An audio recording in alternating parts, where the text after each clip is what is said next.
Hello guys, today we will come to know about modal auxiliaries. So the first one we have, that is may. The modal auxiliary may is used for asking permission. For example, may I come in sir? May I go home now? So you can see here it is used for permission.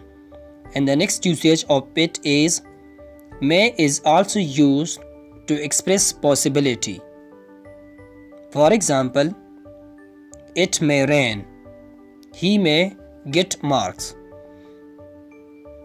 And the next usage is the modal auxiliary may is also used to express a wish. For example, may God bless you. May his soul rest in peace. May is also used in subordinate clauses that express a purpose. For example, farmers use fertilizer so that they may have a rich harvest. We eat that we may live. Here you can see that it is used in subordinate clauses in order to show the purpose. Might. The modal auxiliary might is used to show possibility in the present. For example, Peter might be stuck in traffic. So you can see here it is used as a possibility in the present because we are not sure here whether he may stuck or not in a traffic. Might is also used to show possibility in the past. For example, Peter might have been stuck in a traffic. Might is also used to show suggestion in the past. For example, you might have caught a taxi. The next usage of it is also used to show request in the past.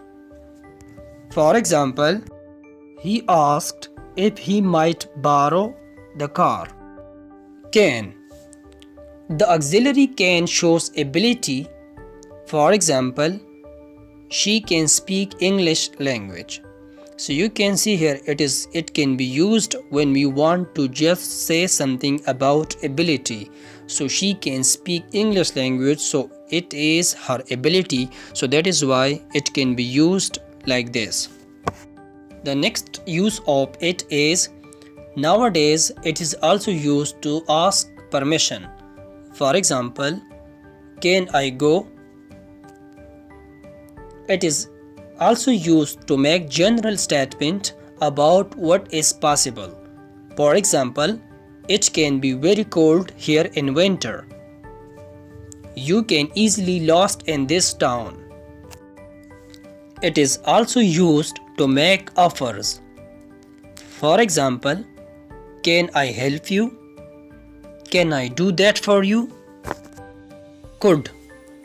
We use could to show that something is possible but not certain. For example, they could come by a car. Maybe they will come by a car. It is like this because here we are not sure whether they will come on a car or not. We use could have to make guess about the past. For example, where were they?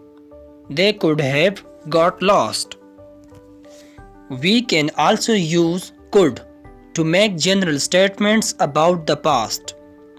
For example, it could be very cold there in winter. We use could to talk about the past. For example, she could speak several languages. If you just look at here, it is just like if you want to say something that she can speak several languages, but it is in the present. But if there was someone who could speak several languages, so it is in the past, you will say like this. We use could to ask questions. For example, could I ask a question please? We use could as a polite way of telling someone to do something. For example, could you take a message please? Should. It is used for giving or asking for advice. For example, you should stop worrying about it. So you can see here it is a kind of advice. Here you are gonna just give advice that stop worrying about something. Should I call him and apologize? So you are taking here advice right now. You want to say that whether you call him and apologize him or not. It is also used to say that you expect something is true or will happen. For example, we should arrive before dark. The road should be less crowded today. It is used to say that something that was expected has not happened. For example, it should be snowing according to the weather forecast. It is used as the past form of shall when reporting what somebody has said. For example, he asked me what time he should come. So you can see here he is reporting the message of someone, so at that time it will be used should instead of shall. If you like my lectures, so please share it, subscribe it. Thank you.